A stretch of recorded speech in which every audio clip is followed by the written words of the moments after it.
Welcome back to Milan Recording Studios. My name is James Pavel Chakras, and in today's video I have possibly one of the most highly requested items that anyone has ever asked me to review before. And that is, in case you couldn't tell by the giant letters on the box and also the title of the video, the Casio PX-S3000. So many of you guys have asked me to review this instrument that it's been absolutely crazy, and so I finally gave in. I went on the open marketplace and found one for sale, bought it, and today I will be giving you an honest review of it. The PX-S3000 is another one of these instruments that I've heard nothing but good things about, and Casio as a whole, from the comments I've been reading on YouTube, just everyone is in love with Casio. They love the value that the company brings to the market. You buy a relatively inexpensive keyboard and yet it still has a lot of great features, or so everyone has said. And when I was at the 2020 NAMM show, I checked out the Casio booth and I think that this will be true. However, in today's video, I wanted to discover how much of this is simply hype and how much of it is actually true. So let's unbox the Casio S3000.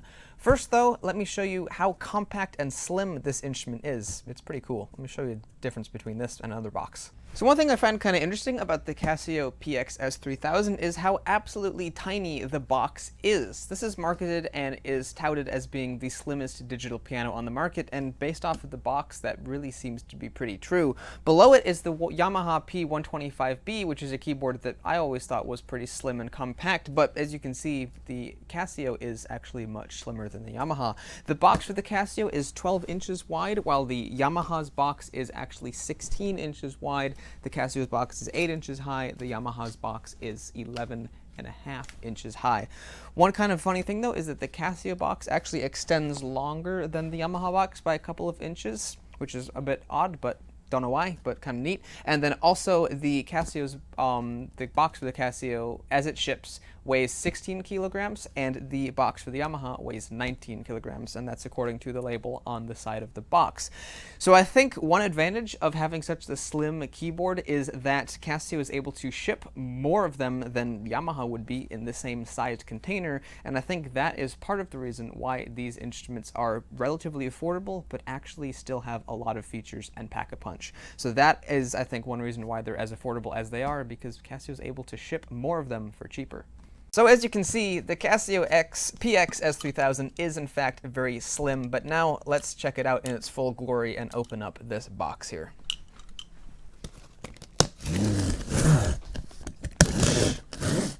Should be nice and simple. There we go. And there's a lot of tape on this end. And I don't think there's like any tape on this end. Nope. And I think we've got the first flap open. Come on. Does not want to open. There we go. Then we open up this one. That wants to bend over. And here is the PX-S3000. It's a bit more simply packaged than many of the other keyboards. A lot of the times, like with the higher end stuff, there'll be big foam braces in the middle. This one simply has two foam end inserts that fit over each end of the keyboard, and then that appears to be really all of the protection there is. There are some cardboard, I guess it's like a hoop that goes around the instrument, so there's a cardboard thing here to help protect it, and there is some protective plastic packaging wrap over the keyboard. But other than the two styrofoam bits, there's not actually that much protection of the instrument. However, it appears to be perfectly undamaged, so we will check out that. Let's unbox it now, get it out of the box, put it on a keyboard stand, and show you guys how it looks. So now we have the Casio PX-S3000 out of the box, and as you can see, it has this protective plastic covering over it. Obviously, this plastic protective covering looks kind of ugly, so let's remove it as soon as possible. Let me take off the stuff down here by the keys. It's stuck on there pretty good.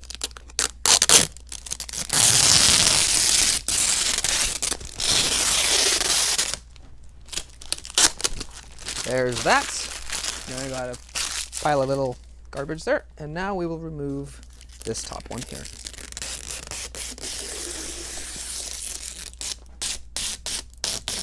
Come on. There we go. Look at that. That is the Casio PX-S3000. So it's very black, very sleek, very shiny, very modern, and it looks way better with that plastic gone. So here we have the Casio PX-S3000 all set up, so let me play some music for you. What I think I'm going to do is play Debussy's Clair de Lune, and then after I play that full piece, I will then return and give you guys my thoughts on the keyboard.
So that was, of course, Clair de Lune on the PX-S3000. Now, as you will typically find with keyboards of this price point, the pedal that comes with it leaves a little bit to be desired. It wandered about a foot while I was playing that, so while I was performing I had to constantly be moving my foot around. I just moved it back where it's supposed to be with my feet just now, but of course you can opt to upgrade the pedal and install a different one and use that with the system, but the one that comes with it, of course, likes to crawl around on the floor. That is kind of typical with keyboards of this price bracket. But one thing I wanted to point out here about the pedal is actually the sound that it makes. Typically with digital pianos, you will find that when you push down the pedal, there's a little sound like this. When you depress the pedal, which is emulating the sound that the real dampers on a real piano would make when they lift off the strings. There's kind of like a little touch noise. It's like a little whoosh kind of noise when they lift up off the strings. However, with this particular keyboard, I find it kind of interesting the way they did that, because it's like, I guess this is how it always would be, but it's like a sound file that plays every single time you let go of the pedal. However, when you push the pedal down, it plays that sound file, and when you let go of it, it stops it. But if you push the pedal down real quick and let it go immediately, this is what happens.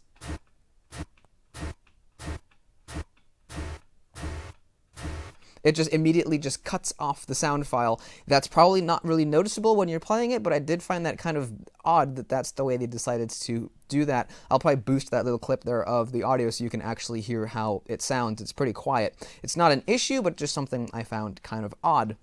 One thing, however, that I do find is an issue with this digital piano is the action.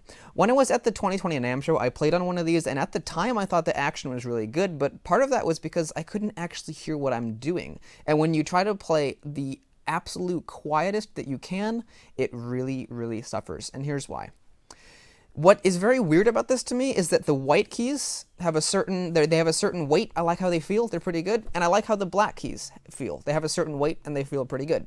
However, that weight between the black keys and the white keys is different, which is crazy. And I've never found that on any other digital piano or any acoustic piano that has ever existed. The black keys are noticeably lighter feeling than the white keys. And this is, while it is something you can get used to, it's a massive just thing that is very strange about this keyboard, and it's something that takes a lot of adjustment time. For example, in that intro to Clair de Lune, when you play these little two notes here, you have to work extra hard to get them to sound at the same time. If I don't try to compensate for the fact that the black keys are lighter than the white keys, what I end up with is an effect like this, which probably happened a few times.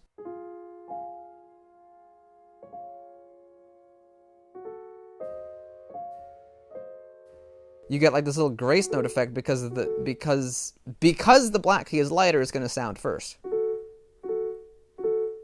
You have to actively try to play the white key heavier, which is just really crazy to me. And this leads to a number of strange little quirks about playing this keyboard. Sometimes I'll find a note comes out way louder than I expect it to be because it's on a black key and I expect it to respond a certain way, but because the black keys are lighter and more responsive, it comes out way too loud. It's very strange and makes this keyboard actually a bit annoying to play, especially at first, although you can get used to it.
That was my treble test piece that I use and wrote to test out the treble end and the tenor of pianos. And while that particular piece doesn't really have an issue too much with the black keys having a different weight than the white keys because it's mostly on the white keys, other pieces will have this issue. For example, one of the pieces that I've found has a big issue with the keys being different weights is a particular chord progression from a rather famous pop song. So let's imagine for an instant that we are a beginning pianist who actually bought this piano because they wanted to learn how to play the piano, and the reason they wanted to learn the piano was because of this particular song. So they find the sheet music online or watch a tutorial and begin to play it, and this is how it begins to sound.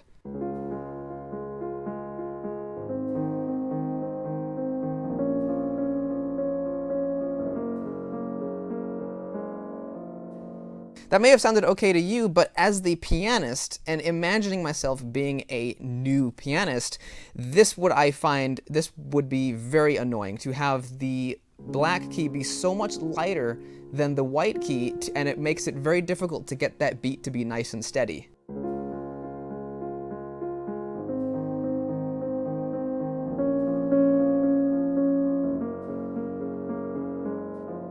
It will do it, but it's literally easier to play that on an acoustic piano than on this particular digital, in my opinion.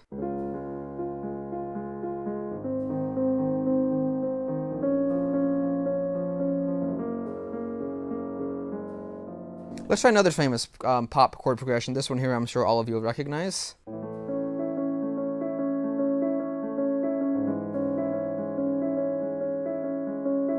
With that first chord, in particular the A major, it's so difficult to get the timing to be exactly dead center and straight. For example, if I play A minor instead,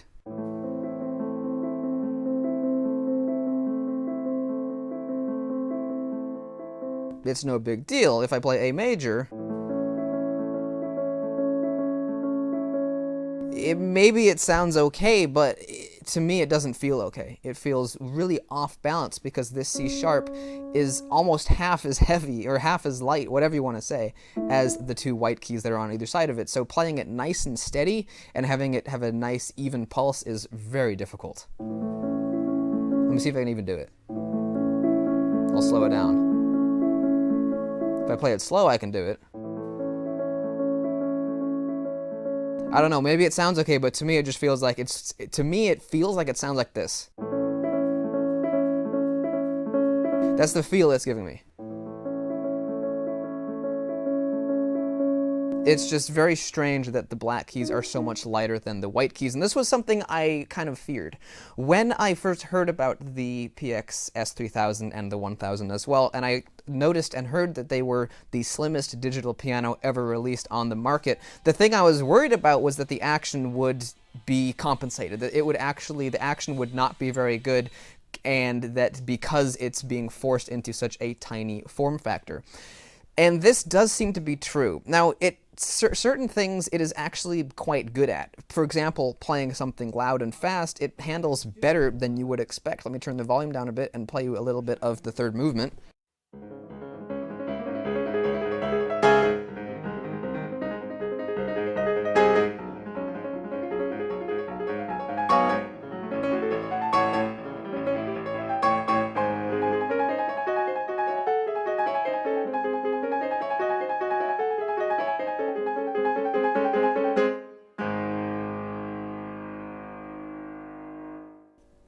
As you can hear, it actually handles that surprisingly well, but when you're trying to play the absolute quietest that you possibly can, this issue with the black keys being lighter than the white keys becomes a major issue, in my opinion. The reason it's a problem is because it's not like a real piano. At all. I've never found a real piano that has had this issue. Now, of course, a digital piano will feel different from a grand piano or even an upright. It will be lighter than a piano or it will be heavier than a piano, and that's something that can be adjusted and is something that will differ from piano to piano. Even pianos of the same make can have differences in actions, and that's just something that comes with the territory of pianos. Different pianos will have different feeling actions, but a acoustic piano will never ever, in my experience, have all of the black keys be a certain weight and then have all of the white keys be a different weight. That's just something that never happens, and it makes this instrument not a very good practice instrument. Because while you can get used to this and you can compensate for it, although that A major chord was very tricky for me, while you can compensate for it, it's not something that you should be compensating for because it's not normal. It's not something you'll find in a real acoustic piano. So if you get used to the way an instrument like this feels and the black keys are dramatically lighter than the white keys and you're used to how that feels, then you go to a real piano where that's not the case, you'll be in for some trouble. Another thing about this keyboard that is not exclusive to this one but is also an issue is the fact that the keys, both the black keys and the white keys, although to a lesser degree with the black keys, they are heavier as you move your finger in towards the key. Now, if you have a piano at home, a real acoustic piano, go try this out. What I want you to do is play a key, any key, whether it's black or white, any key across the entire register of the keyboard, and play it repeatedly with one finger here, and then slowly move your finger back towards the back of the key while you continue to play that note. For example, like this. What you will find on a real piano is that playing the key here and playing the key back here literally feels exactly the same. And that's part of the magic to a piano's action. That's part of the reason why it's so complex. One of the many reasons why it is because it's designed to feel the same no matter where you push the key down. That will be true for the white keys and the black keys, especially if it's a well-regulated, relatively high-end piano.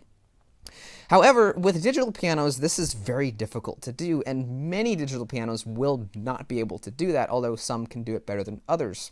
This one does it very poorly. For example, if I do what I just demonstrated there, it feels about the same, Right about here, it's starting to get a bit heavier, and then as I move from the back of the key inwards, it just gets more and more heavy, especially right around here. And back here at the very back of the key, it's almost hardly playable. Obviously, you can play it, but if you're trying to play a difficult passage, not even a difficult passage, even a slow passage that requires you to move your fingers into this region of the key, it becomes very difficult.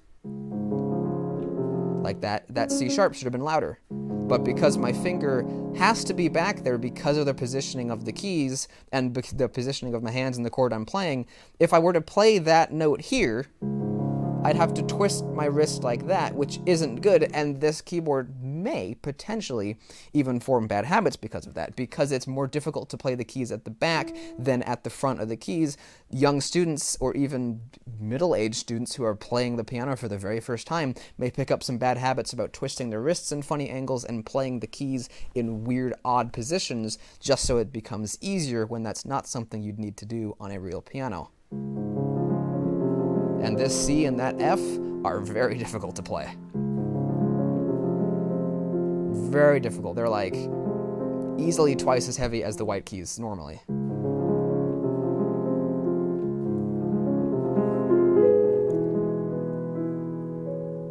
And as I mentioned, there are other digital pianos that will do the same thing. The Yamaha P125, for instance, also has this issue, although it's to a much lesser degree. The keys are actually still playable way back here. They're just a little bit heavier than you would find them to be here. That's a common issue with many digital pianos, but this one probably has it the worst off of any that I have found.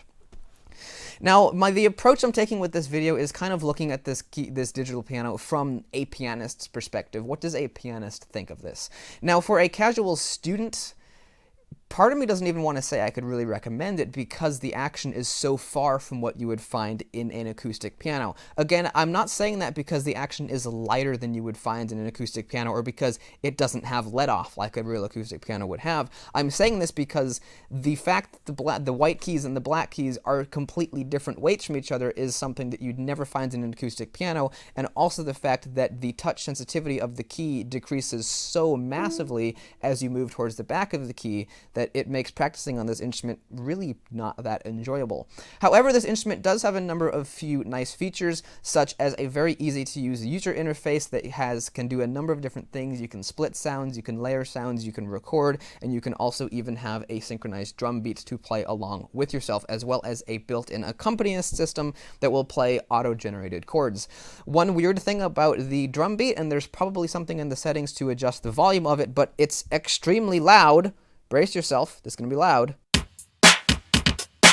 I told you, headphone users, I'm sorry. It's extremely, extremely loud, and the thing is, you can probably adjust it, but it's still kind of weird that that is even a thing. Why is that so massively loud? However, it is still nice that there is, in fact, drum beats to play along with, and I think some of the sounds are actually, in fact, a metronome instead of a drum beat. There's also a number of different sounds in this instrument besides just the default piano sound, which in my opinion is the best one. There's electric pianos, there's organs, there's strings, there's pads, and there's a massive category of others as well. In the piano section alone, there are 28 different piano-related sounds. In the electric piano category, there are 42, which includes church bells for some reason. Don't know why those have anything to do with electric piano, but Casio thinks they do. There are 42 different organ-type sounds. There are 30 different string-type sounds. There are 58 different pads, and then there are 500 other sounds in the others category.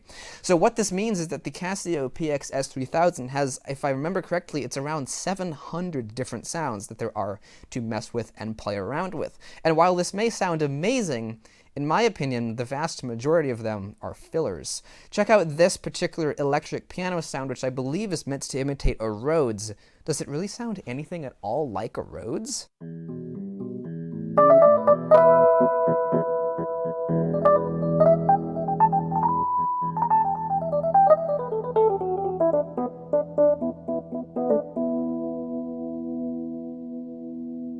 Not really, not in my opinion. Some of the ones in here are okay, but what I find is kind of odd is that the first one, Galaxia EP, is actually more of like a Yamaha DX FM synthesis sound. Whereas typically with the electric piano category of digital pianos, the first default one is generally their best imitation of a Fender Rhodes. Not so with Casio. I find many of the sounds in the electric piano category to be rather lackluster.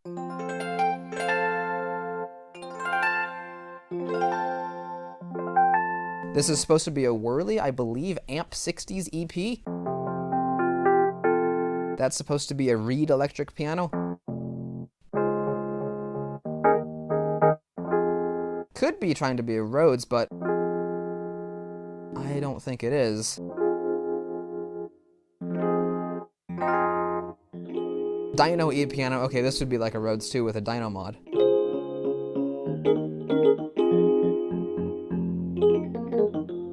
I mean, to me, these sounds are nothing special, and in my opinion, what would have been a better approach for Casio to do is instead of trying to pack 700 mediocre sounds into an instrument, is instead put 20 or maybe 30 very high quality sounds. I kind of breezed over this very positive thing at the beginning because I wanted to talk about the action, but I actually do really like that default piano sound. It's actually quite nice sounding.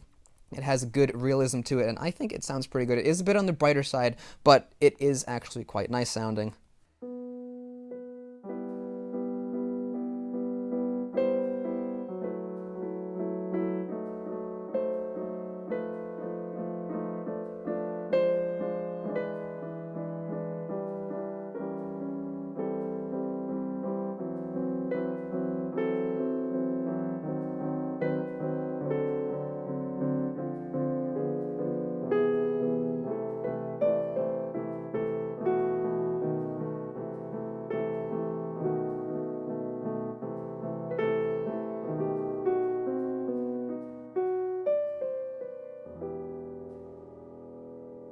For an entry-level piano, or mid-range really, I find that the piano sound, or piano sample on this sound here is actually quite nice. Let me grab the pedal again. It's ran away from me once again.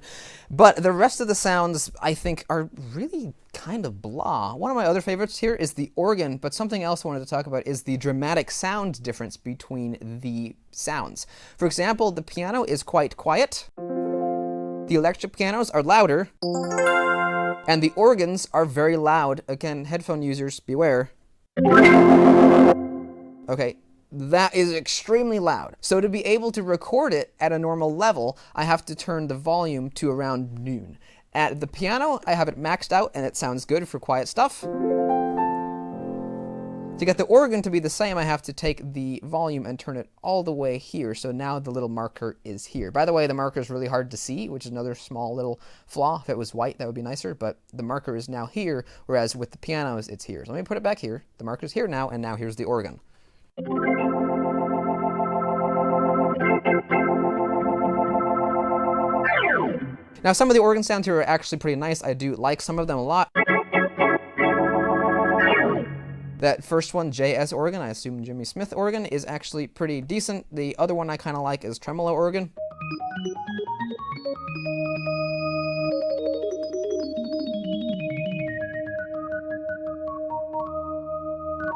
So the organ sounds are pretty good, but a lot of the other ones to me are just really just not exciting. Strings.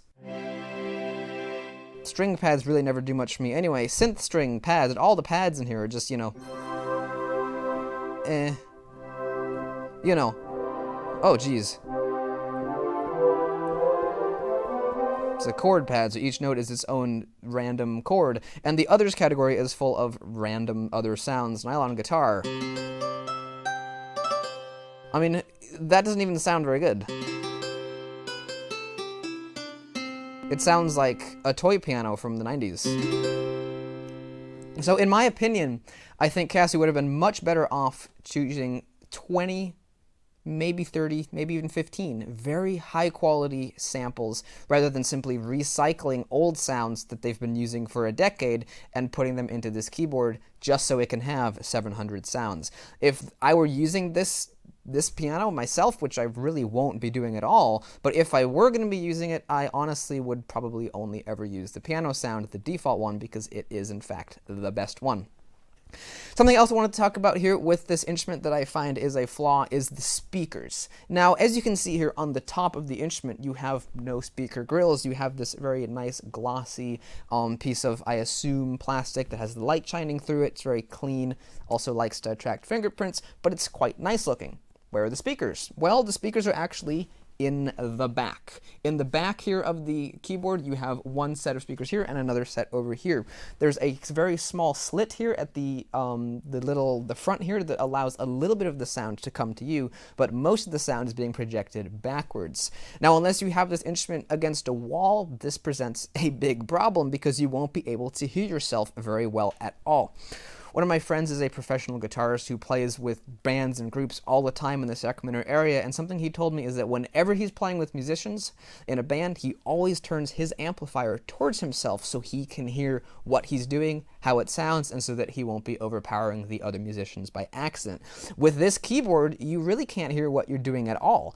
When I was at the NAMM show, I could hardly hear it, but there was another guy on the other side of me with his speakers facing me, and I could hear him better than I could hear myself, and his keyboard was 15 feet away. Maybe not that far, maybe it was like 10. But still, that is a bit of an issue that this instrument projects sound outwards rather than towards the musician. The Yamaha P515 has speakers up here, and I have no issue at all hearing them. I also think they're a bit higher quality.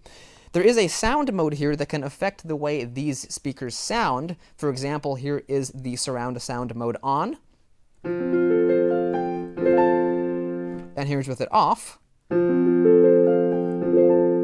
It's a bit brighter with the surround sound mode on, but what you were hearing there was actually my microphone because it doesn't affect the way the actual line output sounds. It's only affecting the speakers. However, what this means is it's affecting the brightness and also the loudness, and if you go to play extremely, extremely loudly on this setting, while it has lots of volume, it's actually distorting the speakers and sounds not very good at all. I'm not even going to demo that because I don't want you guys to hear me playing like that. So it's really kind of sad that the speakers are this poor. The speakers themselves, I think, are okay. They have some volume, but another sacrifice for the instrument being so slim and so compact is that the speakers have to be in a funny position, and as a result, it is affecting the sound. I believe that was just about everything I wanted to cover about the Casio PX-S3000. If you've made it this far in the video, you may be under the impression that I absolutely detest this instrument, which is actually not true. It does have a number of flaws. The action is not perfect, the speaker system is not perfect, but I do see potential. I do believe that Casio has really been increasing their quality of instruments over the last few years. I remember many years ago, everyone used to talk bad about Casio. Recently, I've been noticing many people have been talking very positively about Casio, especially this instrument. And I do think there is potential here. I think if Casio is able to fix the issue of the key bed being different heavinesses between the black keys and the white keys, that would fix 80% of this instrument's issues. The other thing they'd have to fix would be the setup of the speakers. All I think they'd have to do is simply have them on the top, and I think that would probably be all you'd need to do to really fix the issue. Because the thing about the action I wanted to point out is I like the way the white keys feel. They feel okay. They don't feel like a real piano, but they feel okay. I like how the black keys feel also. They feel okay. They don't feel like a real piano, but they'd be all right, especially for a beginning pianist. But having the white keys be one heaviness and the black keys be another heaviness is also not good. If they could fix the issue where the key is very difficult to play towards the back, that would also be good. But again, other keyboards do suffer from that issue. Again, look how I'm tapping the key here and then here.